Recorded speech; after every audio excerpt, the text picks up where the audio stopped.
என்று நினைப்பவர் ஒருவர் இருக்கிறார். அல்லது சட்டாக்கள் மற்றும் பிற சடங்குகளில் உதவுவதில் திறமையற்ற பெண்கள் பங்கேற்க அனுமதிக்கப்படுவது எந்த தவறும் இல்லை என்று அவர் கூறினார். முனிவர்களின் கண்கள் புரிதலில் விரிவடைந்தன. அவை அத்தகைய செயல்களின் தீவிரத்தை புரிந்து கொண்டன. இது நபரை பாவத்தால் கரைப்படுத்தியது. வாயு பேசிக் கொண்டிருந்த போது சபையில் ஒரு அசௌகரியம் நிலவியது. 3 தியாக நெருப்புகளும் அத்தகைய நபரின் மீது எப்படி கோபமடைந்தன என்பதையும் அவர்களின் அடுத்த வாழ்க்கையில் அவர் எப்படி ஒரு சூத்திரனாக பிறப்பார் என்பதையும் அவர்கள் பார்த்தனர். அவரது மூதாதையர்களும் தெய்வங்களும் அவருடன் ஒருபோதும் திருப்தி அடைய மாட்டார்கள். மேலும் அவரது செயல்களின் விளைவுகளை அவர் அனுபவிப்பார். வாயுவின் வார்த்தைகள் முனிவர்களின் மனதில் தெளிவை கொண்டு வந்த ஒரு மென்மையான மழை போல இருந்தன. சில மன்னிப்பு செயல்களை செய்வதன் மூலம் ஒருவர் அத்தகைய பாவங்களிலிருந்து தன்னை சுத்தப்படுத்திக் கொள்ள முடியும் என்பதை அவர்கள் உணர்ந்தனர். வேதனையிலிருந்து மகிழ்ச்சியையும் விடுதலையையும் கொண்டு வரும் சடங்குகளை வாயு விவரித்த போது அவர்கள் ஆழ்ந்த மரியாதையுடன் கேட்டனர். 3 நாட்களுக்கு மாட்டு சாணம், பால் மற்றும் கலந்த பசுவின் சிறுநீரில் புனித நெருப்பின் மீது வணக்கங்களை ஊட்டும் போது ஒருவர் விரதம் இருக்க வேண்டும். வாயுவின் பயணம் முடிவுக்கு வந்தபோது முனிவர்கள் தங்கள் மீது அமைதி நிலைத்திருப்பதை உணர்ந்தனர். இந்த மீறல்களை தவிர்ப்பதன் மூலமோ அல்லது சுட்டிக்காட்டப்பட்ட மன்னிப்பு சடங்குகளுக்கு உட்படுத்துவதன் மூலமோ அவர்கள் இந்த உலகத்தை விட்டு வெளியேறும் போது சொர்க்கத்தை அடைய முடியும் என்பதை அவர்கள் புரிந்து கொண்டனர். வாயுவின் வார்த்தைகளால் ஒளிரும் பக்தியும் மனமும் நிறைந்த இதயங்களுடன் அவர்கள் தங்கள் அன்றாட வாழ்க்கைக்கு திரும்பினர், தயாராக இருந்தனர். சூரியன் நிலத்தின் மீது மறைந்து சத்தியத்தை தேடுபவர்களின் கூட்டத்தின் மீது ஒரு சூடான ஆரஞ்சு நிற ஒளியை வீசிக்கொண்டிருந்தது. லோமாசா ஒரு புத்திசாலி மற்றும் மரியாதைக்குரிய முனிவர் அவர்களுக்கு முன்னால் நின்றார். அவரது கண்கள் ஆழமான பொறிகளுடன் பிரகாசிக்கின்றன. அவர் பேசத் தொடங்கினார். அவரது குரல் ஒரு கோடை நாளில் மென்மையான காற்றைப் போல இருந்தது. அழின்ற நண்பர்களே, தங்கள் அனுமதியின்றி மற்றவர்களின் மனைவிகளில் ஈடுபடும் ஆண்களின் பிதிரிகள் சத்தாக்களின் நேரம் வரும்போது ஏமாற்றத்தால் நிரப்பப்படுகிறார்கள். அவர்கள் ஏமாற்றமடைந்து வாழ்க்கை மற்றும் இறப்பு சுழற்சியிலிருந்து துண்டிக்கப்படுகிறார்கள் என்று அவர் கூறினார். லோம்சாவின் வார்த்தைகள் ஒரு சவால் போல காற்றில் தொங்கிக் கொண்டிருந்தன. கேட்போட் தங்கள் சொந்த செயல்களை பற்றி சிந்திப்பது போல் இருந்தது. அவர் பேசும்போது அவரது பார்வையாளர்களின் மனங்கள் தங்கள் சொந்த வாழ்க்கைக்கு திரும்பத் தொடங்கின. சில நீதியின் பாதையிலிருந்து வழிதவறி சென்ற நேரங்களை பற்றி சிந்தித்தனர். மற்றவர்கள் தங்கள் ஆசைகளின் விளைவுகளை பற்றி சிந்தித்தனர். யோசாவின் வார்த்தைகள் ஒரு கண்ணாடி போல உள்ளன. அவை தங்கள் ஆன்மாவின் ஆழத்தை பிரதிபலிக்கின்றன. ஆனால் மற்றவர்களின் மனைவிகளை திருமணம் செய்து கொள்பவர்கள் மட்டுமல்ல என்று அவர் தொடர்ந்தார். மலட்டுத்தனமான பெண்களுடன் உடலுறவில் ஈடுபடுபவர்களும் அல்லது ஒரு பிரமணருக்கு சொந்தமானதை பயன்படுத்துபவர்களும் சமமான பாவம் செய்கிறார்கள். அத்தகையவர்களின் பிதிரிகள் அவர்களுடன் உடலுறவு கொள்ள விரும்பாமல் அவர்களை துண்டிக்கிறார்கள். லோசாவின் குரல் ஒரு எச்சரிக்கை மணி போல இருந்தது. பாதையிலிருந்து அலைந்து திரிந்தவர்களுக்கு குரல் கொடுத்தவர்களையும் பிதிரிகளையும் திருப்திப்படுத்த தவறிய காணிக்கைகளை பற்றி லோசா பேசும்போது சத்தியத்தை தேடுபவர்கள் கவனமாக கேட்டனர். தனது சொந்த நன்மையை விரும்பிய ஆனால் சுயநல செயல்களால் அதை அடைய முடியாத மனிதரை பற்றி அவர் கூறினார். அவரது வார்த்தைகள் சீரகவோடும் நதி போல இருந்தன.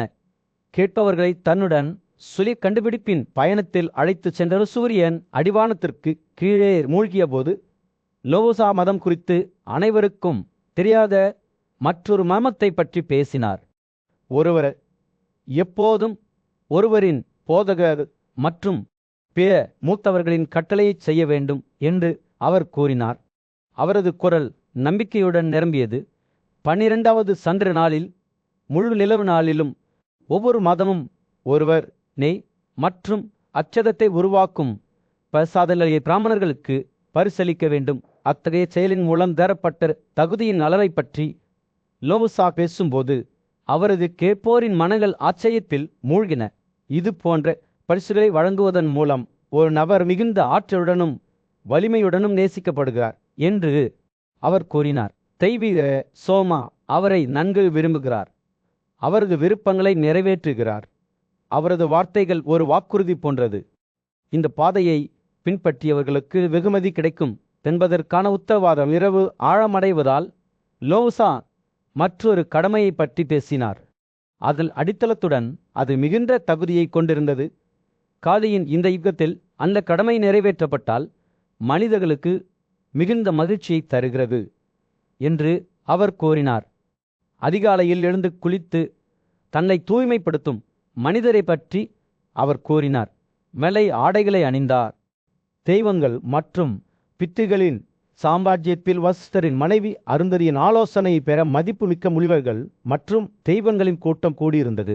துறவி தகுதியின் முள்ளுதாரணமாகவும் தனது புகழ்பெற்ற கணவரின் நல்லொழுக்கங்களை உள்ளடக்கியவராகவும் அவரது நற்பெயர் நாடு முழுவதும் புகழ்பெற்றது. கூட்டம் தங்கள் கவனத்தை அருந்ததி மீது குளித்தபோது கடமை மற்றும் மதத்தின் மர்மங்கள் குறித்த அவரது ஞானத்தை பகிர்ந்து கொள்ளுமாறு அவர்கள் கேட்டுக்கொண்டனர். பணிவுடனும் நன்றியுடனும் அவர் அவர்களின் கோரிக்கையை ஏற்றுக்கொண்டார். இந்த உயர்ந்த விஷயங்களை பற்றிய தனது புரிதல் ஒரு பகுதியாக அவரது சொந்த ஆன்மீக முயற்சிகளுக்கான பரிசீலனையின் காரணமாகும் என்று கூறினார். வித்திய கடமைகள் மற்றும் அவற்றுடன் தொடர்புடைய தகுதிகள் பற்றிய அறிவு விசுவாசம் அல்லது தூய்மையான இதயம் உள்ளவர்களுக்கு மட்டுமே வழங்கப்பட வேண்டும் என்று அருந்ததி விளக்கினார். விசுவாசம் இல்லாத பெருமையால் நுகரப்பட்ட பிராமண கொலை குற்றவாளி அல்லது பிற கொடூரமான செயல்களை செய்த நபர்களுடன் இந்த ஞானத்தை பகிர்ந்து கொள்வதற்கு எதிராக அவர் எச்சரித்தார். மரியாதையுடனும் அருந்ததி பின்னர் மனித குலத்திற்கு மகத்தான மகிழ்ச்சியை கொண்டுவரும் என்று கூறப்படும் ஒரு இரகசிய சடங்கை வெளிப்படுத்தினார். அவரது போதனைகளின்படி விடியற்காவையின் ஒரு பசுவின் கொம்புகளை தண்ணீராலும் குசா புல்லின் கத்திரலாலும் கழுவி தண்ணீரை தங்கள் தலைக்கு மேல் சொட்ட அனுமதித்தால் அவர்கள் 3 உலகங்களின் புனித நீர்நிலைகளையும் துப்புரவு செய்ததாக கருதப்படுவார்கள். அருந்ததியின் வார்த்தைகளால் கூட்டம் ஆழமாக ஈர்க்கப்பட்டது. அங்கு இருந்த அனைவரும் அவரது ஞானத்தை பாராட்டினர். பரமன் மற்றும் யமனின் ஆசீர்வாதங்கள் அவருக்கு வழங்கப்பட்டன. பரமன் அவரது தவத்தை தொடர்ந்து அதிகரிக்கும் வரத்தை வழங்கினார். யமனும் அவரது சொற்பொழிவை பாராட்டினார். இது சிறந்ததாகவும் பெரிய முனிவர்கள் மற்றும் விசுவாசமுள்ள மனிதர்களால் கேட்கப்படுவதற்கு தகுதியானது என்றும் கூறினார். கூட்டம் பல்வேறு கடமைகளின் தகுதிகளை பற்றி தொடர்ந்து விவாதித்த போது சித்திரகுப்தரின் குரல் கேட்கப்பட்டது. மற்றவர்களிடம் கருணை செயல்களை செய்வதன் முக்கியத்துவம் குறித்த தனது ஞானத்தை பகிர்ந்து கொண்டது. குடிப்பதற்கு தண்ணீர், இருளை ஒளிரச் செய்வதற்கான விளக்குகள், செருப்புகள், குடைகள் மற்றும் கபில பசுக்களை உரிய சடங்குகளுடன் வழங்குவதன் மதிப்பை அவர் வலியுறுத்தினார். குறிப்பாக புஸ்தகத்தில் வேதங்களை பற்றி அறிந்த ஒரு பிராமணருக்கு கபில பசுவின் பரிசு மிகவும் கடுமையான பாவங்களையும் கூட சுத்தம் செய்யும் திறன் கொண்டது என்று அவர் வலியுறுத்தினார். சித்திரகுப்தரின் வார்த்தைகளால் கூட்டம் ஆழமாக ஈர்க்கப்பட்டது. சூர்யாவை மிகவும் ஈர்க்கப்பட்டதால் அவரது முடிகள் முடிவுக்கு வந்தன. மிகுந்த பிரகாசத்துடன் அவர் அங்கு இருந்த அனைவரையும் உரையாற்றினார். உயர்ந்த ஆன்மா கொண்ட பிராமணர்களுக்கு இந்த பரிசுகளை வழங்கியவர்கள் எல்லா வகையான பயத்திலிருந்தும் விடுபடுவார்கள் என்று கூறினார். தீய செயல்களால் கரை படிந்த நபர்களுடன் பேசுவதற்கோ அல்லது தொடர்பு கொள்வதற்கோ அவர் எச்சரித்தார். ஏனெனில் அவை எல்லா விலையிலும் தவிர்க்கப்பட வேண்டும். இறுதியில் அருந்ததியின் ஞானமும் சித்திரகுப்தரின் போதனைகளும் சபைக்கு மிகுந்த மகிழ்ச்சியையும் அறிவொளியையும் அளித்தன என்பது தெளிவாக தெரிந்தது. கடவுள்களும் பிதிரிகளும் புதுப்பிக்கப்பட்ட நோக்கத்துடன் புறப்பட்டனர். மற்றவர்களிடம் கருணை மற்றும் இரக்க செயல்களை செய்ய தூண்டப்பட்டனர். காட்டின் பரந்த பரப்பளவில் சூரியன் அஸ்தமிக்க தொடங்கியிருந்தது. பீஷ்மரின் முன் கூடியிருந்த கூட்டத்தின் மீது ஒரு சூடான ஆரஞ்சு நிற பிரகாசத்தை செலுத்தியது. மரியாதைக்குரிய முனிவர் தரையில் குறுக்கு காலுடன் அமர்ந்திருந்தார். இரவின் மர்மமான அலைந்து திரிந்த பிரமாதர்களை உரையாற்றும் போது அவரது கண்கள் சிந்தனையில் மூடப்பட்ட. இழிவான மற்றும் தூய்மையற்ற மனிதர்களை நீங்கள் ஏன் துன்புறுத்துகிறீர்கள் என்று பீஷ்மர் கேட்டார். அவரது குரல் இலைகளில் சுழலும் மென்மையான காற்று போல தெளிவின் குறுக்கே எடுத்துச் சென்றது. மரண கண்ணுக்கு தெரியாத பிரமாதர்கள் பதிலில் கிளறிக் கொண்டிருப்பது போல் தோன்றியது. அவர்களின் இருப்பு தெளிவாக தெரிகிறது, ஆனால் காணப்படவில்லை. தெய்வங்கள், பிரிரிகள் மற்றும் முனிவர்கள் அனைவரும் மிகவும் ஆசீர்வதிக்கப்பட்ட மனிதர்கள் பீஷ்மரின் கேள்வியை எதிரொலிக்கும் குரல்களுடன் ஒற்றுமையாக பேசினர். நீங்கள் அனைவரும் மிகவும் ஆசீர்வதிக்கப்பட்ட அலைந்து திரிபவர்கள் என்று அவர்கள் கூறினர். இழிவான மற்றும் தூய்மையற்ற மனிதர்களை நீங்கள் ஏன் துன்புறுத்துகிறீர்கள்? உங்கள் சக்திக்கு என்ன செயல்கள் தடையாக கருதப்படுகின்றன? பிரமாதர்கள் புத்திசாலித்தனமான ஆவிகள் மட்டுமல்ல, ஒரு நோக்கமும் விதிகளின் தொகுப்பும் கொண்ட உயிரினங்களாகும். அவை தங்கள் செயல்களை நிர்வகிக்கின்ற பிரமாதர்கள் பேசத் தொடங்கினர். உலர்ந்த இலைகளின் சலசலப்பை போல அவர்களின் குரல்கள். ஆண்கள் பாலியல் காங்கிரசின் செயல்களால் தூய்மையற்றவர்களாக மாறுகிறார்கள் என்று அவர்கள் கூறினர். இது போன்ற செயல்களுக்கு பிறகு தங்களை தாங்களே தூய்மைப்படுத்திக் கொள்ளாதவர்கள், தங்கள் மேலதிகாரிகளை அவமதிப்பவர்கள், திகைத்து போன நிலையில் பல்வேறு வகையான இறைச்சியை சாப்பிடுபவர்கள், இந்த ஆண்கள் தூய்மையற்றவர்களாக கருதப்படுகிறார்கள். மனிதர்கள் தங்கள் தாக்குதல்களால் ஆதிக்கப்படக்கூடிய பல்வேறு செயல்களை பிரமாதர்கள் பட்டியலிட்டனர். ஒரு மரத்தில் அடிவாரத்தில் தூங்குவது, விலங்குகளின் பொருட்களை ஒரு தலையணையின் கீழ் வைத்திருப்பது, அல்லது ஒருவரின் கால்கள் இருக்க வேண்டிய இடத்தில் ஒருவரின் தலையுடன் படுத்துக் கொள்வது. பிரமாதர்களின் வார்த்தைகள் அவமதிப்பு மற்றும் வெறுப்பின் உணர்வை கொண்டிருந்தன. மனித பலவீனத்தை விவரிக்க ஒரு விசித்திரமான சொற்றொடரை பயன்படுத்தி, உண்மையில் இந்த மனிதர்களுக்கு பல துறைகள் உள்ளன என்று அவர்கள் கூறினர். தங்கள் கபத்தையும் பிற அசுத்தமான சுரப்பிகளையும் தண்ணீரில் வீசுபவர்கள் சந்தேகத்திற்கு இடமின்றி இந்த மனிதர்கள் கொல்லப்படுவதற்கும் சாப்பிடுவதற்கும் தகுதியானவர். பிரமாதர்களின் நோக்கம் தெளிவாக இருந்தது: இருளிலும் அறியாமையிலும் வாழ்ந்த மனிதர்களை துன்புறுத்துவது. ஆனால் பிரமாதர்கள் தங்கள் தாக்குதல்களை தடுக்கக்கூடிய செயல்களை பற்றியும் பேசினர். யாருடைய நபர்களுக்கு கோரோச்சனா கோடுகள் ஏற்படுகிறதோ, அல்லது வஸ்களை தங்கள் கைகளில் வைத்திருப்பவர்கள், அல்லது அக்யதா என்ற பெயரில் உள்ள பொருட்களுடன் பரிசுகளை வழங்குபவர்கள், இந்த மனிதர்களால் நம்மால் பாதிக்கப்பட முடியாது. பிரமாதர்கள் மனிதர்களை அவர்களின் கோபத்திலிருந்து பாதுகாக்கக்கூடிய பல்வேறு பொருள்களையும் நடைமுறைகளையும் பட்டியலிட்டனர். இரவும் பகலும் புனித நெருப்பை எரிப்பது, வானால் அல்லது மலை பாறை தோலை அல்லது பற்களை வைத்திருப்பது, அல்லது ஒரு குறிப்பிட்ட நிறத்துடன் பூனை அல்லது ஆட்டை வைத்திருப்பது. பிரமாதர்களின் வார்த்தைகள் ஒரு சவால் போல காற்றில் தொங்கிக் கொண்டிருந்தன. பீஷ்மரின் கண்கள் திறந்தன. அவர் மீண்டும் ஒருமை சபையில் உரையாற்றினார். இவ்வாறு நாங்கள் உங்களுக்கு எல்லாவற்றையும் சொன்னோம். பண்டைய நாட்களில் மரியாதைக்குரிய முனிவரான பீஷ்மர் கூடியிருந்த தெய்வங்களுக்கு முன்னால் நின்றார். அவர் அதிகாரத்தின் காற்றுடன் பேசினார். இதற்கு பிறகு தாத்தாக் பிரமன் பழங்கால தாமரையிலிருந்து வெளிப்பட்டார். மலரின் இனிப்பு நறுமணத்தையும் மென்மையான கவர்ச்சியையும் வெளிப்படுத்தினார். தாத்தாவின் வார்த்தைகள் கோடை நாளில் ஒரு மென்மையான காற்று போல இருந்தன. புலன்களுக்கு எளிமையாகவும் அமைதியாகவும் இருந்தன. தெய்வங்கள் கவனமாக கேட்கையில் பீஷ்மர் தொடர்ந்தார். அவர் சச்சியின் ஆண்டவனான வாசுவனை தலைகீழாக கொண்டு நம்மிடம் உரையாற்றினார். இதோ வலிமையான நாகா வேலுகா தாழ்வான பகுதிகளில் வசிக்கிறார். அவரது வலிவை மற்றும் வலிவை ஒப்பிட முடியாதது. அவரது பெயர் பெரும் சக்திக்கு ஒத்ததாகும். பூமியை இலையெழுத்திய வலிமையான யானைகளிடமிருந்து அறிவித்த தெய்வங்களால் பணிக்கப்பட்ட இந்த அற்புதமான நபரின் தெளிவான படத்தை பீஷ்மரின் வார்த்தைகள் வரைந்தன. பேரலின் வார்த்தைகள் ஒரு சவால் போல காற்றில் தொங்கிக் கொண்டிருந்தன. மற்றும் வேலுகா என்ற யானை ஒரு உள்கிளர்ச்சி உணர்ந்தது. அவர் உலகின் 8 பகுதிகளிலும் காவலில் நிற்கும் 8 யானைகளை நோக்கி புறப்பட்டார். அவர் அவர்களை அணுகிய போது அவர் மரியாதையுடன் தலையை குனிந்து பேசத் தொடங்கினார்.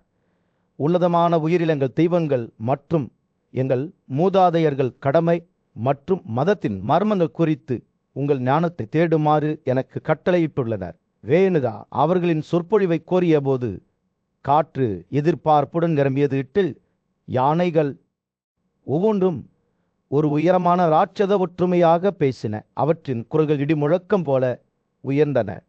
இருப்பிலும் அவற்றின் வார்த்தைகள் மென்மையாகவும் எளிமையாகவும் இருந்தன.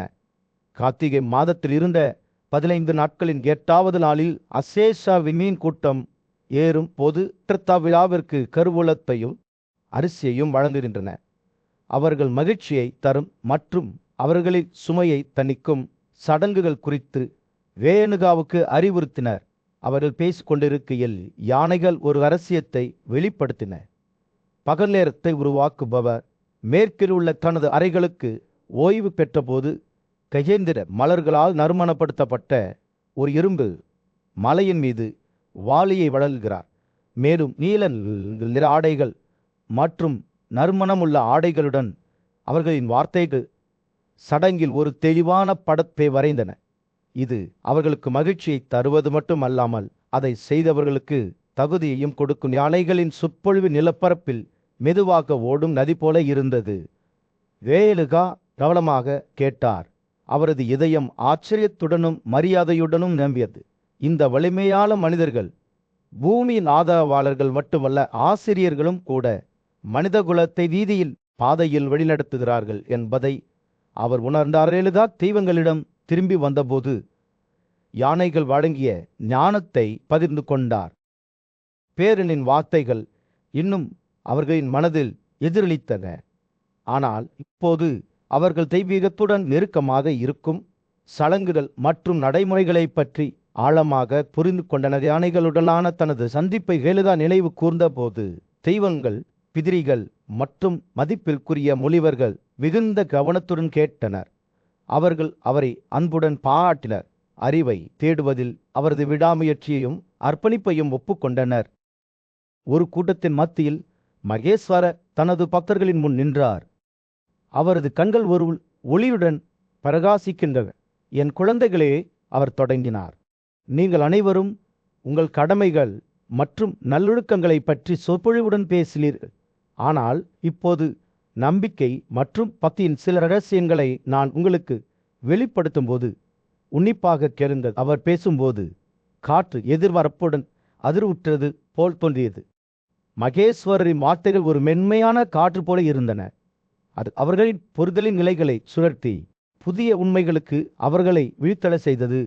கவலையிலிருந்து விடுபட்ட இதயத்தை வளர்த்தவர்கள், அசைக்க முடியாத நம்பிக்கையை கொண்டவர்கள் கடமை மற்றும் பக்தியின் மர்மங்களில் பயிற்றுவிக்கப்படுவார்கள் என்று அவர் கூறினார். அவரது பார்வை சபை முழுவதும் பரவியது. தூய்மையான மற்றும் ஏற்றுக்கொள்ளும் இதயங்களை கொண்டவர்களை தேடுவது போல நான் இப்போது ஒரு மாதத்திற்கு ஒவ்வொரு நாளும் ஒரு உணவை மட்டுமே சாப்பிட்டு திருப்தி அடைந்து ஒவ்வொரு நாளும் நாய்க்குட்டிக்கு உணவு கொடுக்கும் ஒருவரை பற்றி பேசுகிறேன். மகேஸ்வரரின் குரல் ஒரு புனிதமான சடங்கை பற்றி பேசுவது போல் மரியாதைக்குரிய தொனியை எடுத்த பக்தர்கள் உள்ளே சாய்ந்து தங்கள் முகங்கள் ஆர்வத்தால் பிரகாசிக்கின்றன. மகேஸ்வரர் தொடர்ந்தார், இந்த உயிரினங்கள் அளவிட முடியாத அளவுக்கு ஆசீர்வதிக்கப்பட்டவை. அவை புனிதத்தின் உருவகம் தெய்வங்கள் மற்றும் மனிதர்களை மட்டுமல்ல, இருளில் வசிப்பவர்களையும் அசுரர்களையும் நிலைநிறுத்துகின்றன. அவர்களுக்கு சேவை செய்வது என்பது தகுதியின் ஆதாரத்தை பயன்படுத்துவதாகும். இது கடுமையான விளைவுகளை ஏற்படுத்துகிறது. மகேஸ்வரரின் வார்த்தைகள் காதலிகள் சுதந்திரமாக சுற்றி திரிவதற்கான உருவங்களை உருவாக்கியது. அவற்றின் மென்மையான தாழ்வு பல ஆண்டுகளாக எதிரொலிக்கிறது. பழங்காலத்தில் அவரது குரல் ஒரு கதையை நெசவு செய்தது. நான் இந்த உன்னதமான உயிரினங்களுக்கு எனது ஒப்புதலை அறிவித்தேன். மேலும் பழங்கால தாமரையிலிருந்து பிறந்த பிரமன் அவர்களிடம் கருணை காட்டுமாறு என்னை கேட்டபோது நான் அவரது விருப்பத்தை வழங்கினேன். மகேஸ்வரா பேசுகையில் அவரது மனதின் கண்ணில் ஒரு உருவம் வெளிப்பட்டது. அதன் பின் கால்களில் பெருமையுடன் நிற்கும் ஒரு கம்பீரமான காலை, அதன் கொம்புகள் வேறொரு உலக ஒளியுடன் ஒளிரும் இந்த சின்னமேல் நோக்கி சுட்டிக்காட்டி அந்த நாளிலிருந்து எங்கள் நிலையான மேல்புறத்தில் சாதனமாக நிற்கிறது. நான் எப்போதும் கள்ளத்தை நேசிக்கிறேன், நீங்களும் அவ்வாறு செய்ய வேண்டும். மகேஸ்வரரின் வார்த்தைகள் கைலியை சக்தி வாய்ந்த வரங்களை வழங்குபவர் என்ற தெளிவான உருவத்தை சித்தரிப்பதால் பக்தர்கள் கேட்டனர், விழைந்தனர். அவர்களை வணங்குபவர்கள் நம்பிக்கையுடன் நிரம்பிய அவளது குறை அவர்களின் வெகுமதிகளை முழுமையாக பெறுவார்கள். ஒரு நாள் கருணை செயலுக்கு கூட கைனி வாழ்நாள் முழுவதும் நல்ல செயல்களால் வேண்ட பகுதிகளில் 4 பகுதியை வழங்கும் என்று அவர் கூறினார். மகேஸ்வரர் பேசி முடித்ததும் கூட்டம் அமைதியாக இருந்தது, சிந்தனையில் மூழ்கியது. அவரது வார்த்தைகளின் இடையால் காற்று கனமாக இருந்தது. மேலும் இந்த வெளிப்பாட்டால் தங்கள் புரிதல் என்றென்றும் மாறிவிட்டது என்பதை பக்தர்கள் அறிந்தனர். ஒரு புனிதமான கூட்டத்தில் ஞானியான ஸ்கந்தன் தனது தோழர்களின் முன் நின்று ஒரு ஆழ்ந்த கடமையை வெளிப்படுத்தத் தொடங்கினார். அதை பின்பற்றியவர்களுக்கு பெரும் தகுதியை கொண்டு வரும் ஒரு மென்மையான ஆனால் உறுதியான தொனியுடன் அவர் கூறினார், கவனமாக கேளுங்கள் என் நண்பர்களே, எனக்கு மட்டுமே தெரிந்த ஒரு ரகசியத்தை நான் வழங்குவேன். நீங்கள் ஒரு கம்பீரமான நீய காளையின் கும்புரலிலிருந்து ஒரு சிறிய அளவு பூமியை எடுத்து 3 நாட்களுக்கு உங்கள் உடலில் ஊசினால் உங்கள் கழிவுகளை செய்யுங்கள். நீங்கள் அனைத்து கரைகளையும் தீய செயல்களையும் கழுவுவீர்கள். நீங்கள் இந்த வாழ்க்கையில் இறையாண்மை அடைவீர்கள். ஒவ்வொரு பிறப்பிலும் உங்கள் வீரத்திற்காக கொண்டாடப்படுவீர்கள். சந்தர் பேசுகையில் அவரது வார்த்தைகள் இடறி மற்றும் முக்கியத்துவத்தை எடுத்து சென்றன. அவரது தோழர்கள் கவனமாக கேட்டனர். அவர் பகிர்ந்து கொண்ட ஞானத்திற்கு அவர்களின் மனங்கள் திறந்திருந்தன. அவர் தொடர்ந்தார், ஆனால் இன்னும் நிறைய இருக்கிறது. நீங்கள் ஒரு செம்பு பாத்திரத்தை எடுத்து சமைத்த உணவை பேருடன் கலந்து அதன் மாலையில் உதிக்கும் பௌர்ணமிக்கு வாலியாக வாங்கினால் சாதியர்கள், ருத்தாக்கள், ஆதித்யாக்கள், விசேதேவர்கள், பிரட்டை, அஸ்வின் மருதர்கள் மற்றும் வாசு ஆரியோ அந்த பிரசாதத்தை ஏற்றுக்கொள்வார்கள். அவ்வாறு செய்வதன் மூலம் சோமா வளரும், மேலும் பாந்த கடலும் அதிகரிக்கும். மதிப்புக்குரிய தெய்வமான விஷ்ணு தனது சொந்த ஞானத்தை பகிர்ந்து கொள்ள முன்வந்தார். என் நண்பர்கள், அவர் கூறினார், உயர்ந்த ஆன்மீக தெய்வங்கள் மற்றும் ஞானமுள்ள முனிவர்களால் வெளிப்படுத்தப்பட்ட மதம் மற்றும் கடமையின் மர்மங்களுக்கு விசுவாசத்துடனும் திறந்த இதயத்துடனும் கேட்பவர் ஒருபோதும் தீமைக்கு அடிபணிய மாட்டார்.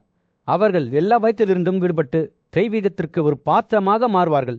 நல்ல கடமைகளை விவரிக்கும் இந்த பகுதிகளை நீங்கள் படித்தால் அவற்றின் ரகசியங்களுடன் அவற்றை செய்தவர்களின் அனைத்து தகுதிகளையும் நீங்கள் பெறுவீர்கள். விஷ்ணு பேசுகையில் அவரது வார்த்தைகள் காற்றில் ஒரு வெற்று உலக ஆற்றலை நிரப்பின. அவரது தோழர்கள் தங்கள் மனதை விரிவுபடுத்துவதை உணர்ந்தனர். யதார்த்தத்தின் துளி தங்களுக்கு முன்னால் வெளிவருவதைப் போல இந்த மர்மங்களை படிப்பது அல்லது மற்றவர்கள் ஓதுவதை கேட்பது ஏராளமான தகுதிகளை கொண்டு வரும். தெய்வங்களும் விதைகளும் அத்தகைய நபரால் வழங்கப்பட்ட அதா மற்றும் காவ்யா குறித்து மகிழ்ச்சி அடைவார்கள்.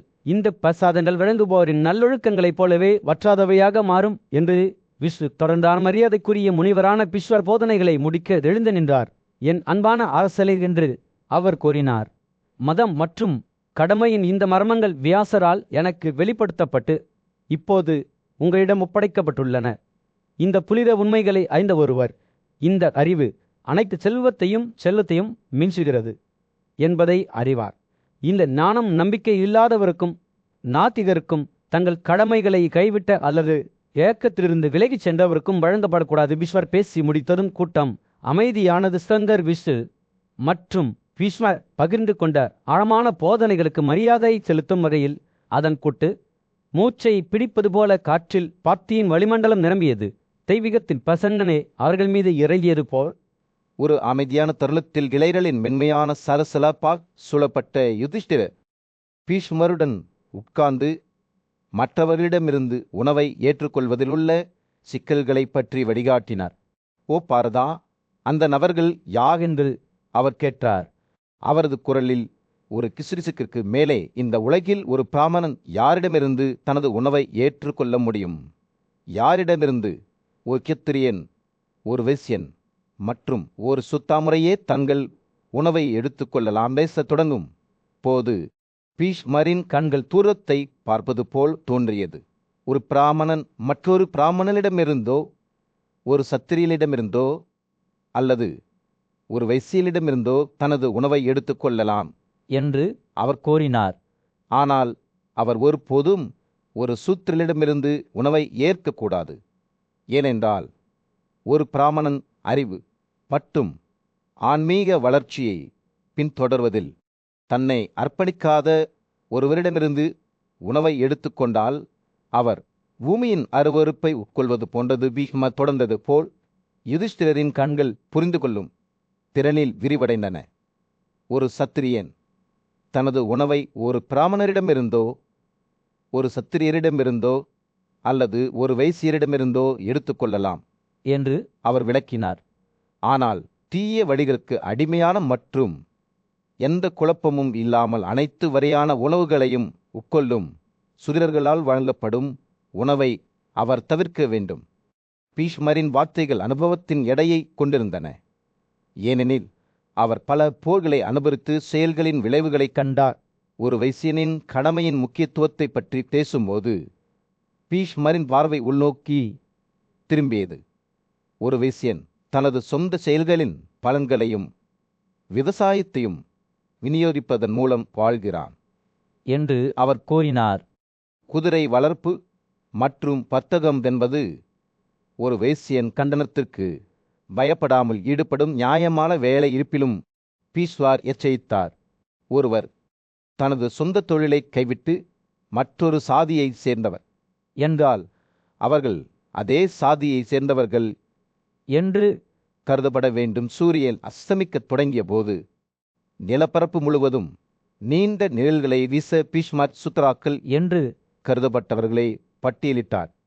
உளப்படுத்தும் கலை பேராசிரியர்கள், கூலிப்படை வீரர்கள், வீட்டின் காவலராக செயல்படும் பூசாரி என்று அவர் கூறினார்.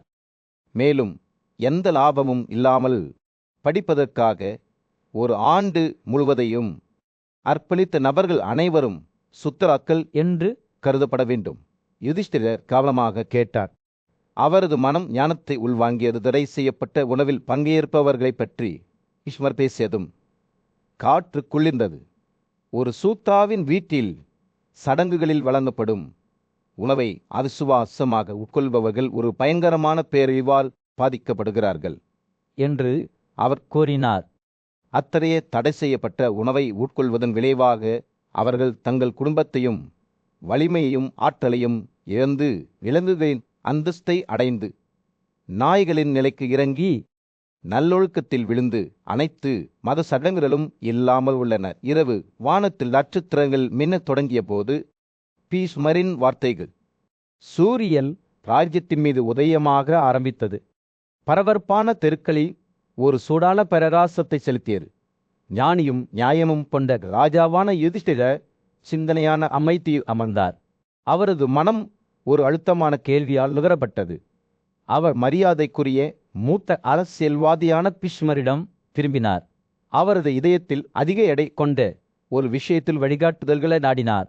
அகிம்சை என்ற சமஸ்கிருத வார்த்தையை பயன்படுத்தி அஹிம்சா சில உணவுகள் ஏற்றுக்கொள்ளத்தக்கவை, மற்றவை தவிர்க்கப்பட வேண்டும் என்று நமக்கு கற்றுக் கொடுத்துள்ளது. ஆனால் இந்த போதனையின் ஒரு அம்சத்தால் நான் கவலைப்படுகிறேன்.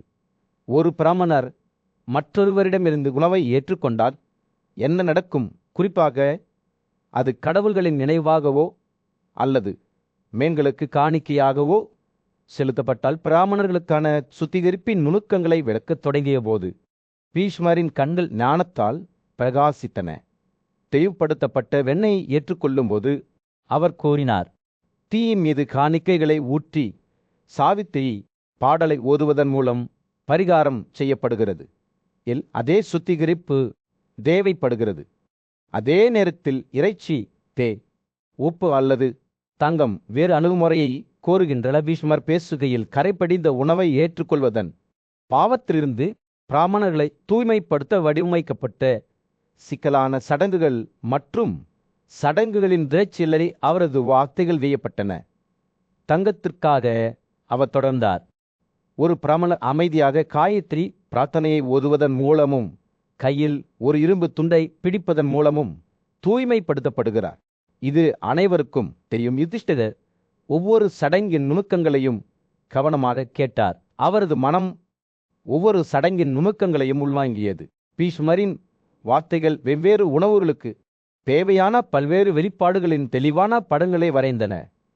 இறந்த நபரின் வீட்டில் உணவு உட்கொண்ட பிறகு 12 நாட்களுக்கு 3 முறை குளித்தல், தூய்மை நீக்கம் மற்றும் தூய்மை நீக்கம் செய்ய சாவித்திரி பாடலை ஓதுதல் அல்லது வைசியர்களுடன் சாப்பிடும்போது தொடர்ச்சியாக 3 இரவுகள் பிச்சை எடுப்பது. சூரியன் வானத்தில் உயர்ந்தபோது பீஷ்மரின் போதனைகள் தாழ்ந்த சாதியினருடன் சாப்பிடுவதன் விளைவுகளுக்கு மாறியது. ஒரு பிராமணன் ஒரு சூத்திரனுடன் சாப்பிடும்போது அவர் எச்சரித்தார், சூத்திரன் குடும்ப மரியாதை இழக்கிறார். ஒரு வேசியன் மற்றொரு வேசியருடன் சாப்பிடும்போது அவர்கள் கால்நடைகளையும் நண்பர்களையும் இழக்கிறார்கள். சத்திரியன் செழிப்பை இழக்கிறார். பிராமணன் தனது பிரகாசத்தையும் சக்தியையும் இழக்கிறார். இந்த விளைவுகளின் முக்கியத்துவத்தை அவர் புரிந்து கொண்டபோது யுதிஷ்டிரரின் கண்கள் விரிந்தன. பீஷ்மர் பிடிவாத பாரம்பரியத்திலிருந்து பேசவில்லை, ஆனால் எல்லாவற்றிலும் ஒன்றோடொன்று தொடர்புடைய ஆழமான புரிதலிலிருந்து பேசினார் என்பதை அவர் அறிந்திருந்தார். நாள் செல்ல செல்ல பீஷ்மர் தனது போதனைகளை ஒரு கடுமையான எச்சரிக்கையுடன் முடித்தார். இது போன்ற சந்தர்ப்பங்களில் பாவத்தை அழிக்க மன்னிப்பு செய்யப்பட வேண்டும் மற்றும் மன்னிப்பு சடங்குகள் கடைபிடிக்கப்பட வேண்டும். புத்திசாலி மூப்பரின் வார்த்தைகள் ஒரு மென்மையான காற்று, சுழலும் கிளைகளைப் போல காற்றில் தொல்மிக் கொண்டிருந்தன. இது தூய்மைக்கும் அசுத்தத்திற்கும் இடையிலான நுட்பமான சமநிலையை யுதிஷ்டிரருக்கு நிலைவூட்டுகிறது. சூரியன் கீழே இறங்கத் தொடங்கிய போது பாட்சியத்தின் மீது சூரியன் அஸ்தமித்து யுதிஷ்டிரனை சுற்றி கூடியிருந்த கூட்டத்தின் மீது ஒரு சுடான ஆரஞ்சு நிற பிரகாசத்தை செலுத்தியது. இளவரசர் ராஜாவாக தனது பொறுப்புகளின் சுமையிலிருந்து இன்னும் தவிக்கிறார். உண்மையான மகத்துவத்திற்கான பாதையை வழிநடத்த முயன்றார். அவர் கடவுளுக்கும் மனிதர்களுக்கும் இடையில் ஒரே மாதிரியாக நடந்த மரியாதைக்குரிய மூதாதையரான பீஷ்மரிடம் திரும்பினார். ஓ பாரதலே என்ற ஏக்க உணர்வுடன் தனது குரலில் பேசிய யுதிஷ்டிரன், நான் எப்போதும் 2 இலட்சியங்களுக்கு இடையே பிளவுபட்டுள்ளேன். தர்மம் மற்றும் பக்தி. இந்த உலகில் யார் மிகவும் மதிக்கப்படுகிறார்? சொல்லுங்கள் ஐயா. நான் உண்மையை அறிந்து கொள்ள முடியும். பேசத் தொடங்கும் போது பீஷ்மரின் கண்கள் மின்னின. அவரது வார்த்தைகள் இதழ்களின் ஞானத்துடன் சுட்டிருந்தன. யுதிஷ்டிரனே, நல்லொழுக்கம் மற்றும் நீதியின் பாதையில் நடந்தவர்களைப் பற்றி நான் உங்களுக்கு சொல்கிறேன். அவர்கள் தான் தவத்தின் மூலம் தங்கள் இதயங்களை தூய்மைப்படுத்தி பக்தி செயல்களை செய்தவர்கள். அவர்களின் பக்தி அவர்களை நமது மரண புரிதலுக்கு அப்பாற்பட்ட பகுதிகளுக்கு அழைத்து சென்றுள்ளது. விஸ்வர் பேசும்போது அவரது குரலில் கதைகளின் திரைச்சிலை இருந்தது. ஒவ்வொன்றும் கடைசி கொலை விட மூச்சடைக்கக்கூடியதாக இருந்தது. அவர் ஆத்ரேயா கிருஷி பற்றி பேசினார். அவர் தனது மாணவர்களுக்கு உள்ளதமான நபரை பற்றிய அறிவை வழங்கினார். இதனால் வான பகுதிகளுக்கு கொண்டு செல்லப்பட்டார். சிவ மன்னர் ஒரு பிராமணனின் நலனுக்காக தனது சொந்த மகனை விட்டு கொடுத்து சொர்க்கத்தில் ஒரு இடத்தை பெற்றார். பீஷ்மரின் வார்த்தைகள் இந்த பண்டைய வீரர்களின் தெளிவான படங்களை வரைந்தன.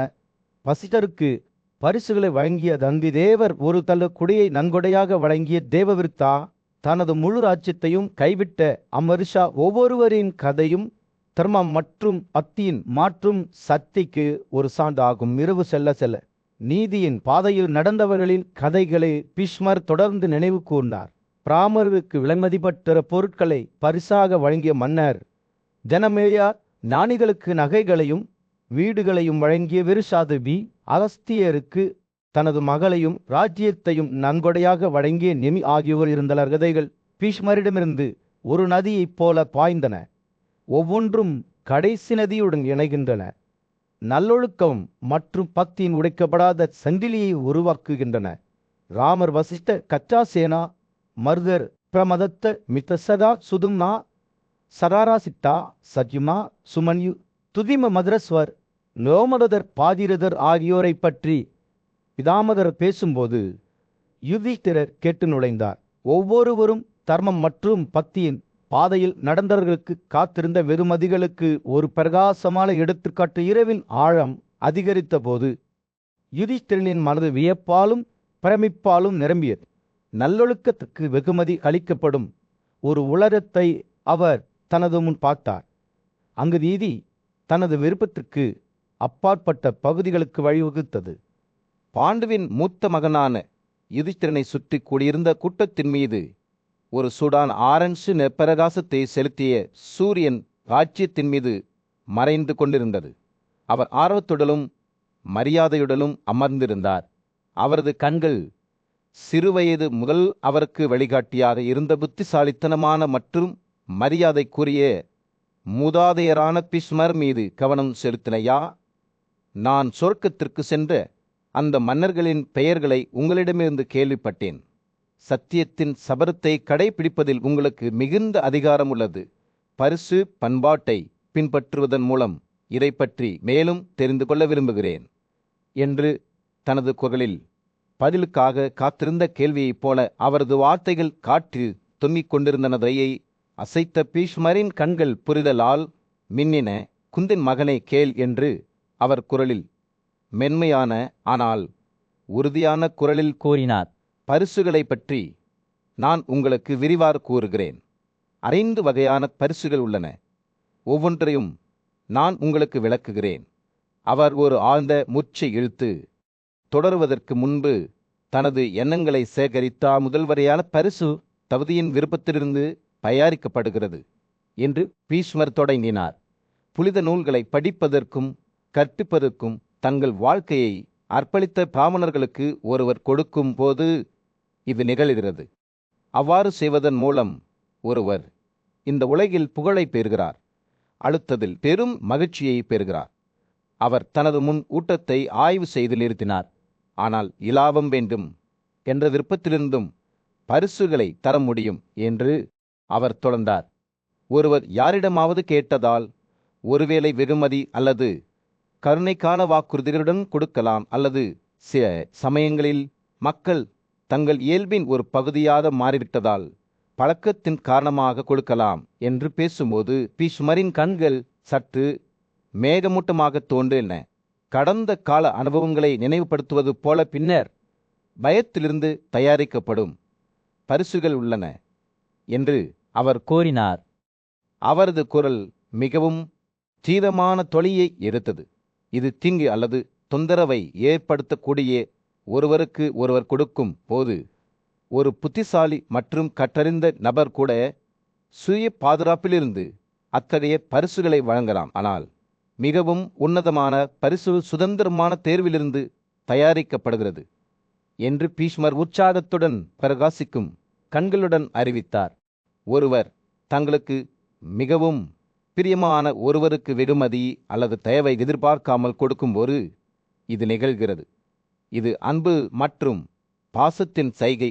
ஒருவர் மற்றவரின் நல்வாழ்வை மதிக்கிறார் என்பதை காட்டும் ஒரு வழியாகும். இறுதியாக இரக்கத்திலிருந்து தயாரிக்கப்படும் பரிசுகள் உள்ளன என்று அவர் முடித்தார். இது ஏழை மற்றும் தேவைப்படுபவருக்கு ஒருவர் கொடுக்கும்போது இரக்கமும் கருணையும் தூண்டப்படுகிறது. அத்தகைய பரிசுகள் பெறுபவருக்கு மட்டுமல்ல, கொடுப்பவருக்கும் மகிழ்ச்சியை தருகின்றன. பீஷ்மர் பேசி முடித்ததும் சபையில் ஒரு அமைதி நிலவியது. யுதிஷ்டிரனின் கண்கள் புரிதலால் பறந்திருந்தன. அவருக்கு வழங்கப்பட்ட ஞானத்திற்கு அவர் அளித்த நன்றியின் ஆழத்தை அவரது முகம் பிரதிபலித்தது. தலைவரின் வார்த்தைகள் ஒரு மென்மையான மலை போல இருந்தன. அவை மக்களுக்கு ஊட்டமளிக்கின்றன, புத்துணர்ச்சியூட்டுகின்றன. பெரும் துயரத்தின் மத்தியில் மன்னர் யுதிஷ்டிர தனது மதிப்பிற்குரிய தாத்தார் பீஷ்மரிடம் வழிகாட்டுதலையும் ஞானத்தையும் நாடினார். ராஜாவின் வார்த்தைகள் மரியாதையுடனும் ஏக்கத்துடனும் நிரம்பின. பேரனே, நீங்கள் மிகுந்த ஞானம் கொண்டவர். நீங்கள் கற்றலின் ஒவ்வொரு கிளையும் முழுமையாக அறிந்திருக்கிறீர்கள். மதம் மற்றும் விலாபத்துடன் பின்னி பிணைந்திருக்கும் சொற்பொழிவுகளை உங்களிடமிருந்து கேட்க விரும்புகிறேன். அவை இனிமேல் மகிழ்ச்சிக்கு வழிவகுக்கும். மேலும் அவை அனைத்து உயிரினங்களுக்கும் ஆச்சரியம் நிறைந்தவை. ராஜாவின் வார்த்தைகளை கேட்கும்போது பீஷ்மரின் கண்கள் மகிழ்ச்சியால் பிரகாசித்தன. அவர் யுதிஷ்டிரர் மற்றும் அவரது சகோதரர்கள் மீது பாசத்தால் நிரம்பியிருந்தார். மேலும் ஒரு புனித கதையை பகிர்ந்து கொள்ள வேண்டிய நேரம் இது என்பதை அவர் அறிந்திருந்தார். நான் நிச்சயமாக உங்களுக்கு மகிழ்ச்சியான சொற்பொழிவுகளை ஓதி காண்பிக்கிறேன் என்று பீஷ்மர் கூறினார். இந்த விசுவின் வலிமை குறித்து பண்டைய நாட்களில் வெளிப்படுத்தப்பட்டதை பற்றியும் எனது போதரரிடமிருந்து நான் கேள்விப்பட்டதை பற்றியும் மற்றும் 2 ஆண்டுகள் நீடித்த ஒரு சபதத்தை கடைபிடித்த கிறிஸ்தரின் கதை பீஷ்மர் விவரிக்கத் தொடங்கினார். நீதியுள்ள ஆன்மா கொண்டவர் துவக்க சடலை கடந்து சென்றார். மேலும் அவரது தாம் மிகவும் தீவிரமாக இருந்தது. அது கடவுள்களுக்கு தகுதியானது என்று கூறப்பட்டது. கிறிஸ்தர் தனது மலை சிம்மாசனத்தில் அமர்ந்தபோது அவரது சீடர்கள் மற்றும் பெரிய முனிவர்கள் நாரதர், பாலதி, தம்மியா, தேவலா, காசியபா, கஸ்திகசியபா மற்றும் பலரால் சூழப்பட்டார். அவரது வாயிலிருந்து ஒரு நெருப்பு வெளிப்பட்டது. நெருப்பு இதற்கு முன்பு யாரும் பார்த்திராதது போல் இருந்தது. அது அதன் பாதையில் இருந்த மலைகள், மரங்கள், பறவைகள், மிருகங்கள் மற்றும் அவற்றில் வாழ்ந்த உயிரினங்கள் உட்பட அனைத்தையும் எரித்தது. மலையின் உச்சி மாநாடு பாடைந்து அனைத்து உயிர்களும் இல்லாமல் போனது. ஆனால் கிறிஸ்தர் மென்மையான பார்வையுடன் மலையை அதன் முந்தைய நிலைக்கு கொண்டு வந்தார். மீண்டும் பூக்கள் பூத்தன. பறவைகள் ஈமையான பாடல்களை பாடின. விலங்குகள் சுதந்திரமாக சுற்றி பிரிந்தன. முனிவர்கள் இந்த காட்சியைக் கண்டு வியப்படைந்தனர். அவர்கள் இதற்கு முன்பு இதுபோல் எதையும் பார்த்ததில்லை. கிறிஸ்தரின் சக்தியின் அதிசயத்தை பார்த்தபோது அவர்களின் முடிகள் முடிவாக நின்றன. அவர்களின் பார்வை கண்ணீரால் மங்கியது. மதுவை அழிப்பவனான நாராயணன் அவர்களிடம், ஏன் உங்கள் இதயங்களை ஆச்சரியத்தால் நிரப்பிவிட்டீர்கள்? நான் தான் எல்லா உலகங்களையும் உருவாக்கி அவற்றை மீண்டும் அழித்தேன். நான் குளிர்காலம், கோடை காலம் மற்றும் மழைக்காலம் எல்லா உயிரினங்களிலும் நடமாடும் மற்றும் அசையாத நான் தந்தை, தாய், எஜமானர் மற்றும் தோற்றம் என்று கூறினார். முனிவர்கள் நாராயணனிடம் தங்கள் சந்தேகத்தை விளக்கினர். உங்கள் வாயிலிருந்து ஒரு நெருப்பு வெளியேறுவதை நாங்கள் கண்டோம். அதன் பாதையில் உள்ள அனைத்தையும் விழுங்கிவிட்டோம். நாங்கள் ஆச்சரியத்துடனும் சந்தேகத்துடனும் நிரம்பி வழிகிறோம். அனைத்து நல்லொழுக்கங்களுக்கும் ஆதாரமானவரே, இந்த சந்தேகத்தை எங்களுக்கு தீர்ப்பது உமக்கு பொருத்தமானது. கிறிஸ்தரின் தந்தை வாசுதேவர் தலையிட்டு சபதம் மற்றும் தவங்களை கடைப்பிடிப்பது பற்றிய தனது சொந்த கதையை பகிர்ந்து கொண்ட அதனது வாயிலிருந்து வெளிப்பட்ட நெருப்பு உண்மையில் விஷ்ணுவின் ஆற்றல் என்று அவர் விளக்கினார். சித்தர்களும் சரணர்களும் வசித்திருந்த இமாவத்தில் கம்பீரமான மலைகளில் ஒரு பிரம்மாண்டமான காட்சி வெளிப்பட்டது. அனைத்து தெய்வங்களின் நீதியுள்ள ஆண்டவர் சிவன் என்றும் அழைக்கப்படும் மகாதேவ தியானத்தில் அமர்ந்திருந்தார். நூற்றுக்கணக்கான பேய் உயிரினங்களால் சூழப்பட்டார். அவர்கள் பார்வையாளர்களின் கண்களுக்கு பல்வேறு அம்சங்களை வழங்கினர். சிலருக்கு சிங்கங்கள், புலிகள் அல்லது யானைகள் போன்ற முகங்கள் இருந்தன. மற்றவர்கள் குள்ளநரி, பாதா அல்லது குரங்குகளை ஒத்திருந்தன. வான மலர்கள் பற்றும் தூபத்தின் இனிமையான வாசனையால் காற்று நம்பியது. மேலும் வான கருவிகளின் ஒலிகள் பள்ளத்தாக்குகளில் எதிரொலித்தன. மாறுதர்கள், வாசுக்கள், சாதியர்கள், விஸ்வேதேவர்கள் மற்றும் யட்சர்கள் என தங்கள் உயிருள்ள விதைகளை வரைந்த சித்தர்கள் உட்பட வெறிய முனிவர்கள் அனைவரும் யோகாவில் தவளம் செலுத்திய மனதுடன் அந்த மலையில் வாழ்ந்தனர். மகாதேவர் ஒரு சிகரத்தில் அமர்ந்திருந்தபோது சிறந்த தாதுக்களால் அலங்கரிக்கப்பட்ட அவரது புனித நூல் பாம்பால் ஆனது. அவரது கைகள் சிவப்பு அங்கதாக்களால் அலங்கரிக்கப்பட்டன. அவரது தாடி பச்சை நிறத்தில் இருந்தது. அவர் தலையில் பூட்டப்பட்ட பூட்டுகளை வைத்திருந்தார்.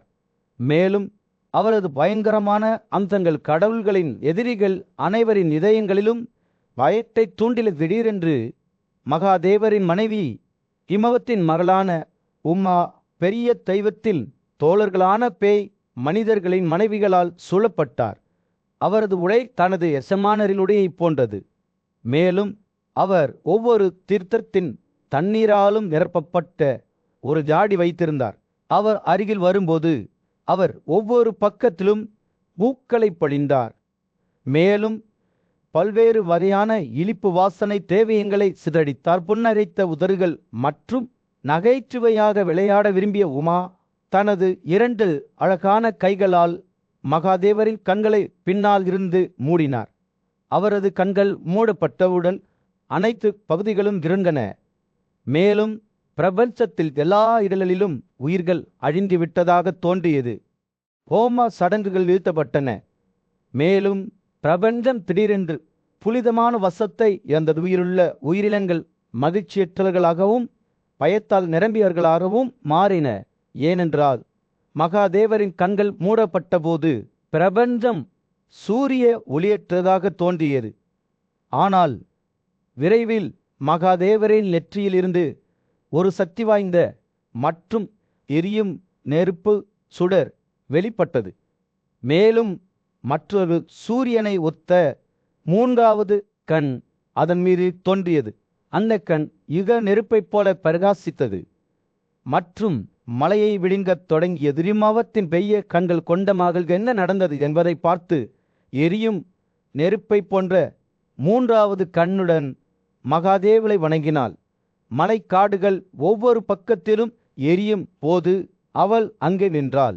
அவற்றின் வாஸ் மற்றும் நேரானிரங்குகளில் மரங்கள், அவற்றின் மகிழ்ச்சியான செருப்புகள் மற்றும் பல்வேறு சிறந்த மருத்துவ மூலிகைகள் மற்றும் பிற விலங்குகளின் மந்தைகள் பயத்தால் நிரம்பி தரா அமர்ந்திருந்த இடத்துக்கு வந்து அவரது பாதுகாப்பை நாடின. அந்த உயிரினங்கள் கிட்டத்தட்ட அதை நிரப்பியதால் பெரிய தெய்வத்தின் பின்வாங்கல் ஒரு விசித்திரமான அழகால் பிரகாசித்தது.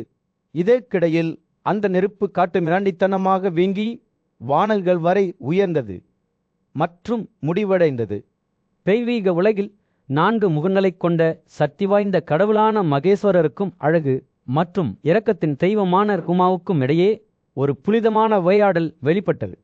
அந்த காட்சி கடவுளுக்கு மரியாதை செலுத்தும் இடமான தருண மேடையில் அமைக்கப்பட்டது. அங்கு அவர் அடிக்கடி ஆன்மீக ஆறுதலை தேடி அலைவார். உமா மகேஸ்வரரை நெருங்கிய போது கிழக்கு, வடக்கு, மேற்கு மற்றும் தெற்கு நோக்கி 4 முகங்கள் திரும்பியிருந்த அவரது கம்பீரமான வடிவத்தை அவளால் கவனிக்காமல் இருக்க முடியவில்லை. ஒவ்வொரு முகமும் கடவுளின் பன்முகத்தன்மை பிரதிபலிப்பது போல் சக்தி மற்றும் இரக்கத்தின் பிரகாசத்தை வெளிப்படுத்தியது. பிரபஞ்சம் முழுவதும் சிதறிக்கிடந்த அழகின் தானியங்களிலிருந்து தமனால் உருவாக்கப்பட்ட அழகான பெண் திலோத்தமாவை பார்க்க வேண்டும் என்ற தீவிர ஆசையால் தான் 4 முகங்களாக மாறிவிட்டதாக மகேஸ்வரா உமாவுக்கு விளக்கினார். திலோத்தமா தனது நிகரற்ற அழகு மற்றும் வசீகரமான புன்னகையுடன் மகேஸ்வரரை தனது அழகை கொண்டு கவர்ந்தார். அவர் பல்வேறு திசைகளில் திரும்பும்போது மகேஸ்வரரின் ஒரு புதிய முகம் வெளிப்படும். ஒவ்வொன்றும் அவரது எல்லையற்ற அன்பையும் பக்தியையும் பிரதிபலிக்கும். கடவுளின் 4 முகங்கள் வெவ்வேறு அம்சங்களில் இருந்து பிரபஞ்சத்தை நிர்வகிக்கும் அவரது திரளை குறிக்கின்றன.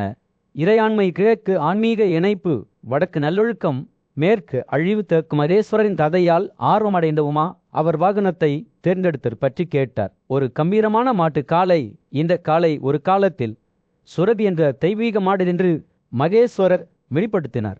இது பிராமணரால் ஏராளமான பாலை உற்பத்தி செய்வதற்காக உருவாக்கப்பட்டது. இருப்பினும் அவருடைய கன்றுகளில் ஒன்று தற்செயலாக கடவுளின் உடலில் நுரையை உமிழ்ந்தபோது அவர் கோபமடைந்தார் மற்றும் அனைத்து கிரைன்களையும் எரித்தார். இதனால் அவை வண்ணத்தில் பன்முகப்படுத்தப்பட்டன. படைப்பாளரான பிரம்மா தலையிட்டு மகேஸ்வரருக்கு காளையை ஒரு வாகனமாகவும் அவரது பதாகையில் ஒரு சாதனமாகவும் பரிசீலித்தார்.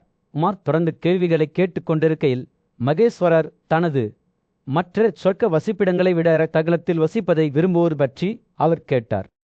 தெய்வம் விளக்கினார். இந்த புனிதமான இடத்தில் அவர் ஆறுதல் கண்டார். அங்கு பேய் உயிரினங்கள் அவரது தோழர்கள் வதிக்க விரும்பினர். ஆலமரத்தின் கிளைகள் மற்றும் கிழிந்த மலர்களின் மாலைகளால் அலங்கரிக்கப்பட்ட தகனம் ஒரு சரணாலயம் என்று அவர் நம்பினார். உமாவின் ஆர்வம் அவரை பிராமணர், சத்திரியர், வைசியர் மற்றும் சூத்திரர் ஆகிய 4 கட்டளைகளின் கடமைகளை பற்றி கேட்க தூண்டியது. மகேஸ்வரர் ஒவ்வொரு வரிசையின் புனிதமான பொறுப்புகளை விளக்கத் தொடங்கினார். தங்கள் கடமைகளை பின்பற்றுபவர்கள் ஆன்மீக வளர்ச்சியை அடைவார்கள் மற்றும் பிரம்மாவுடன் ஒன்றாகி விடுவார்கள் என்பதை வலியுறுத்தினார். பிராமணரை பொறுத்தவரை விரதங்களை கடைபிடிப்பது, வேதங்களை படிப்பது மற்றும் சடங்குகளை செய்வது கடமையாக இருந்தது. சத்திரியரின் கடமை தனது மக்களை பாதுகாப்பதிலும் நீதியை விலைநிறுத்துவதிலும் இருந்தது. அதே நேரத்தில் வைசிய வர்த்தகம் மற்றும் வர்த்தகத்தில் ஈடுபடுவதற்கு பொறுப்பாக இருந்தார். உமா கவனமாக கேட்டபோது மகேஸ்வரா ஒவ்வொரு ஒழுங்கின் கடமைகளையும் தொடர்ந்து விளக்கினார். இரக்கம், உண்மைத்தன்மை மற்றும் சுய கட்டுப்பாடு ஆகியவற்றின் முக்கியத்துவத்தை எடுத்துரைத்தார். காட்டின் மையப்பகுதியில் உமா என்ற தெய்வம் அனைத்து உயிரினங்களுக்கும் ஆண்டவரான மகேஸ்வரரின் ஆலோசனையை நாடினார். இந்த அமைதியான பகுதிகளில் வசிக்கும் வனர் ஓற்றர்கள் பின்பற்றும் புனிதமான கட்டளைகளை அவர் புரிந்து கொள்ள விரும்பினார். ஒரு செறிவூட்டப்பட்ட மனதுடன், கவனமான மனதுடன் இந்த தனிமையானவர்கள் ஆறுகளின் நீரூற்றுகள் மற்றும் நீரூற்றுகள், மலைகள் மற்றும் மலைகள், காடுகள் மற்றும் காடுகளில் வசிக்கின்றனர். தங்கள் பாதுகாப்பிற்காக தாங்களே நம்பியிருந்த இந்த வனவாசிகளின் கடமைகளை மகேஸ்வரா ஓதத் தொடங்கினார். அவர்கள் ஒரு நாளைக்கு 3 முறை குளியல் செய்து பிதிர்களையும் தெய்வங்களையும் வழிபட்டனர். புனித நெருப்பில் வணக்கம் செலுத்தி இத்திகோம சடங்குகளை பின்பற்றினர். அவர்கள் இன்புடாவிலிருந்தும் ஆமணக்கு விதைகளிலிருந்தும் பிரித்தெடுக்கப்பட்ட பழங்கள், வேர்கள், எண்ணெய் ஆகியவற்றில் வாழ்ந்தனர். யோகா நடைமுறைகளில் தேர்ச்சி பெற்று காமம் மற்றும் கோபத்திலிருந்து தங்களை விடுவித்து கொண்டு அவர்கள் வீசனார் தோரணையில் உட்கார்ந்து குளிர், நீர் மற்றும் நெருப்புக்கு ஆளாகினர். இவை தண்ணீர் அல்லது காற்று அல்லது ஆசி ஆகியவற்றை பயன்படுத்தி வாழ்ந்தன. அவை தங்கள் சோளம் உமிழ்வதற்கு 2 கற்களை மட்டுமே பயன்படுத்தின. சிலர் இந்த நோக்கத்திற்காக தனியாக தங்கள் பற்களை பயன்படுத்தினர். அவர்கள் எந்த பாத்திரங்களையும் வைத்திருக்கவில்லை. அதற்கு பதிலாக கந்தல் மரத்தோள்கள் அல்லது மான்களின் தோள்களை ஆடைகளாக நம்பியிருந்தனர். அவர்கள் காடுகளிலும் கழித்தனர். அங்கு அவர்கள் அலைந்து திரிந்தனர், வாழ்ந்தனர், பியானம் செய்தனர். துறவி வெற்றியின் வேதங்களை பின்பற்றியவன ஒற்றர்கள் வெவ்வேறு நடைமுறைகளை கொண்டிருந்தனர். சுதந்திரமாக சுற்றி திரிந்தவர்கள் முட்டையடிக்கப்பட்ட தலைகளுடன் பழுப்பு நிற ஆடைகளை அணிந்தனர். அதே நேரத்தில் மனைவியர்கள் வீட்டில் இரவுகளை கழித்தனர். அவர்கள் ஒரு நாளைக்கு 3 முறை மலம் கழித்தனர் மற்றும் வனப்பகுதியிலிருந்து தண்ணீர் மற்றும் பழங்களை பயன்படுத்தி ஓம சடங்குகளை செய்தனர். அவர்களின் கடமைகளில் உரிச்சுதல், யோகா, தியானம் மற்றும் வேதங்களில் குறிப்பிடப்பட்டுள்ள புனிதமான செயல்களை கடைப்பிடிப்பது ஆகியவை அடங்கும். மகேஸ்வரா தொடர்ந்தார். இந்த கடமைகளை கடைப்பிடிப்பவர்கள் கடுமையான தவன்களுக்கு வெகுமதியை பெறுவார்கள். மனைவியர்களுடன் வனவிலங்குகள் தங்கள் புலன்களின் திருப்தியை தங்கள் திருமணமான கூட்டாளிகளுக்கு மட்டுப்படுத்த வேண்டும். தங்கள் பருவங்களில் மட்டுமே பாலியல் கான்கஸில் ஈடுபட வேண்டும். அவர்கள் நீதியின் பாதையை பின்பற்ற வேண்டும். ஒருபோதும் விருப்பத்தின் விஷயங்களை பின்தொடரக்கூடாது. உமா அந்தந்த பின்வாங்கல்களில் வசிக்கும் துறவிகளின் கடமைகள் குறித்து மேலும் தெளிவுபடுத்தினார்.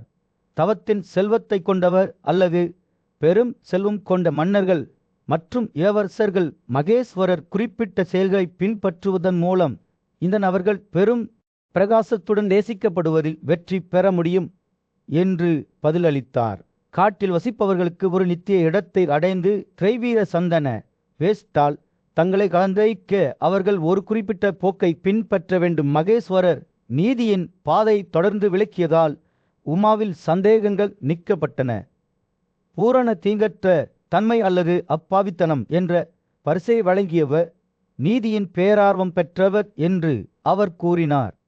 இரக்கம் காட்டுவது, அனைத்து உயிரினங்களிடமும் நேர்மையை ஏற்றுக்கொள்வது, அனைத்து உயிரினங்களில் ஆன்மாவையும் உருவாக்குவது ஆகியவை இந்த நிலைக்கு வழிவகுத்தன. அனைத்து வேதங்களிலும் குளியல் என்பது அனைத்து உயிரினங்களிடமும் நேர்மையின் நடத்தைக்கு சமமால்.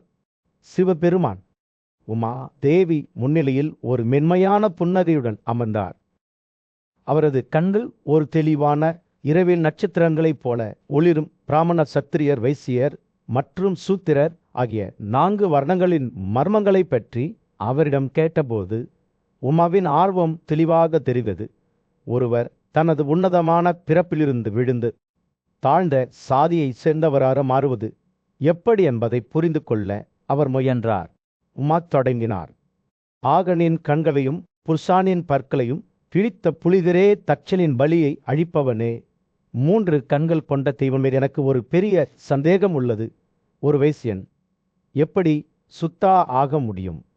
எந்த செயல்களால் ஒரு சத்திரியன் வைசியனாக மாறுகிறான்? எப்படி ஒரு பிராமணன் தனது உன்னதமான பிறப்பிலிருந்து விழுந்து சத்திரியனாகவோ அல்லது சுத்தா ஆகவோ முடியும்? சிவபெருமானின் வெளிப்பாடு அவர் வடங்களின் நுணுக்கங்களை விளக்கத் தொடங்கியதும் சிந்தனை மிக்கதாக மாறியது.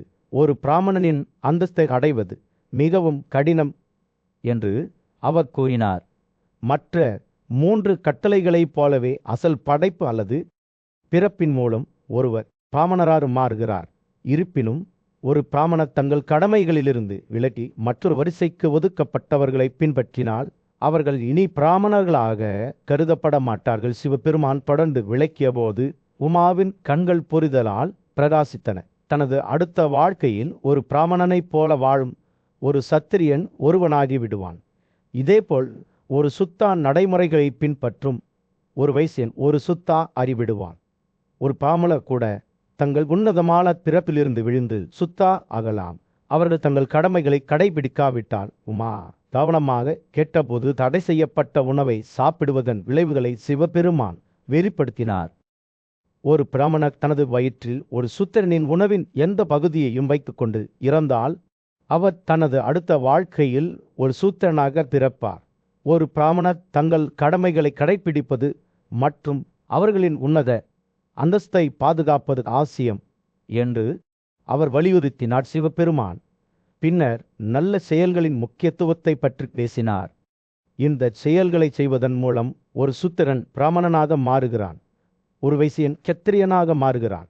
ஒரு சூத்திரன் மற்ற 3 கட்டளைகளையும் கவனத்துடனும் பணிவுடலும் சேவை செய்ய வேண்டும். எப்போதும் நீதியின் பாதையை கடைபிடிக்க வேண்டும். உமாவின் புரிதல் வளர்ந்தவுடன் சிவன் ஒருவரின் பிறப்பை விட உயரும் இரகசியங்களை வெளிப்படுத்தினார். தனது அடுத்த வாழ்க்கையில் ஒரு பிராமணனாக இருக்க விரும்பும் ஒரு வைசியர் பலிகளில் கொல்லப்படாமல் இறைச்சியை தவிர்க்க வேண்டும். அமைதி மற்றும் அமைதியின் கடமைகளை கடைபிடிக்க வேண்டும். மேலும் உடலிலும் மனதிலும் தூய்மையாக இருக்க வேண்டும். சத்திரியராக இருக்க விரும்பும் ஒரு வைசியரும் இந்த கொள்கைகளை பின்பற்ற வேண்டும் என்று அவர் விளக்கினார். சிவபெருமான் தனது விளக்கத்தை முடிக்கும்போது உமாவின் கண்கள் நன்றியுடன் பிரகாசித்தன. யார் தங்கள் கடமைகளை கடைபிடித்து கட்டளைகளை பின்பற்றி தன்னலமற்ற முறையில் மற்றவர்களுக்கு சேவை செய்கிறாரோ அவர் அவர்களின் பிறப்பை விட உயர்ந்தவராக இருப்பார். அவர்கள் ஒரு உன்னதமான குடும்பத்தில் பிறப்பார்கள். மகேஸ்வரர் பகவானின் புனித பிரசன்னத்தில் செழிப்பு மற்றும் அழகின் தெய்வமான உமா மரியாதையுடனும் ஆர்வத்துடனும் அணுகினார். தெய்வீகமானவரிடமோ, பரிசுத்தமானவரே, அனைத்து உயிரினங்களின் ஆண்டவரே, தெய்வங்கள் மற்றும் அசுரர்களால் சமமாக வணங்கப்படுகிறவரே, மனிதர்களின் கடமைகள் மற்றும் அவமதிப்புகள் என்ன என்பதை எனக்கு சொல்லுங்கள் என்று கேட்டபோது அவளுடைய கண்கள் அறிவின் ஆசையால் பிரகாசித்தன. பகவான் மகேஸ்வரர் கருணையுடன் புன்னகைத்தார். அவரது கண்கள் இரக்கத்தான் பிரகாசித்தன. அவர் மென்மையான மற்றும் கம்பீரமான குரலில் பேசத் தொடங்கினார். தெய்வமே, நீ கடமைகளின் உண்மையான முக்கியத்துவத்தை நன்கு அறிந்திருக்கிறாய். நீ எப்போதும் நீதி மற்றும் சுயக்கட்டுப்பாட்டிற்கு அர்ப்பணிக்கப்பட்டவன். நீ என்னிடம் கேட்ட கேள்வி அனைத்து உயிரினங்களின் நன்மையாலும் நிரம்பியுள்ளது. அவர் ஒரு கணம் நின்று தனது எண்ணங்களை சேகரித்து தொடர்வதற்கு முன்பு சத்திய மதத்திற்கு அர்ப்பணிப்புள்ளவர்கள், பல வாழ்க்கை முறைகளின் அறிகுறிகளுக்கு நீதிமான்கள் மற்றும் ஆதரவற்றவர்கள் மற்றும் நீதியான வழிகளில் சம்பாதித்த செல்வத்தை அனுபவிப்பவர்கள் சுரக்கத்திற்கு ஏறுவதில் வெற்றி பெறுகிறார்கள். அனைத்து சந்தேகங்களிலிருந்தும் விடுபட்டவர்கள், எல்லாம் அறிந்தவர்கள், எல்லாவற்றையும் ஆர்க்க கண்கள் கொண்டவர்கள் ஒருபோதும் நல்லொழுக்கம் அல்லது பாவத்தால் பிணைக்கப்படுவதில்லை. உமா கவனமாக கேட்டபோது பகவான் மகேஸ்வரர் தெய்வீக பாதையின் இரகசியங்களை தொடர்ந்து வெளிப்படுத்தினார். எல்லா பிணைப்புகளிலிருந்தும் விடுபட்ட மனிதர்கள் ஒருபோதும் செயலின் சங்கிலிகளால் பிணைக்கப்பட முடியாது. சிந்தனையிலும் வார்த்தையிலும் செயலிலும் மற்றவர்களை ஒருபோதும் காயப்படுத்தாதவர்கள், எதையும் ஒருபோதும் இணைத்து கொள்ளாதவர்கள் ஒருபோதும் செயல்களால் பிணைக்கப்பட முடியாது. எந்த ஒரு உயிரினத்தின் உயிரையும் எடுத்துக்கொள்வதை தவிர்த்தவர்கள், நடத்தையில் பக்தியுள்ளவர்கள், இரக்கம் கொண்டவர்கள், நண்பர்களையும் எதிரிகளையும் சமமாக கருதி சுய கட்டுப்பாட்டுடன் இருந்தவர்களை பற்றி அவர் பேசினார். அவர்கள் ஒருபோதும் செயல்களால் பிணைக்கப்பட முடியாது என்று அவர் அறிவித்தார். அடுத்து உமா ஒருவரை பிணைக்கக்கூடிய அல்லது அவர்களின் பிணைப்புகளிலிருந்து விடுவிக்கக்கூடிய வார்த்தைகளை பற்றி கேட்டார். பகவான் மகேஸ்வரர் பதிலளித்தார். தங்களுக்காகவோ அல்லது மற்றவர்களுக்காகவோ, நகைச்சுவையாகவோ அல்லது உற்சாகமான சிரிப்புக்காகவோ ஒருபோதும் பொய் சொல்லாத மனிதர்கள் சொர்க்கத்திற்கு ஏறுவதில் வெற்றி பெறுகிறார்கள். நன்மையான மற்றும் இனிமையான வார்த்தைகளை பேசுவதன் முக்கியத்துவத்தை பற்றி அவர் பேசினார். அவர்கள் சந்திக்கும் அனைவரையும் நேர்மையுடன் வரவேற்கிறார். நண்பர்களிடையே புரிதலை மீறக்கூடிய கடுமையான உரைகளை தவிர்க்கிறார். எப்போதும் உண்மை மற்றும் நல்ல உணர்வுகளை ஊக்குவிக்கும் விஷயங்களை பேசுபவர்கள் சொர்க்கத்திற்கு ஏறுவதில் வெற்றி பெறுகிறார்கள் என்று அவர் கூறினார். உமா மிருத கவனத்துடன் அதை கேட்டபோது பகவான் மகேஸ்வரர் ஒருவரை பிணைக்கக்கூடிய அல்லது அவர்களின் பிணைப்புகளிலிருந்து விடுவிக்கக்கூடிய மன செயல்கள் அல்லது எண்ணங்களின் இரகசியங்களை வெளிப்படுத்தினார். தனிமையான காட்டில் கிடப்பதை கண்டாலும் கூட மற்றவர்களுக்கு சொந்தமானதை எடுக்க மனதளவில் கூட விரும்பாத மனிதர்களை பற்றி அவர் பேசினார்.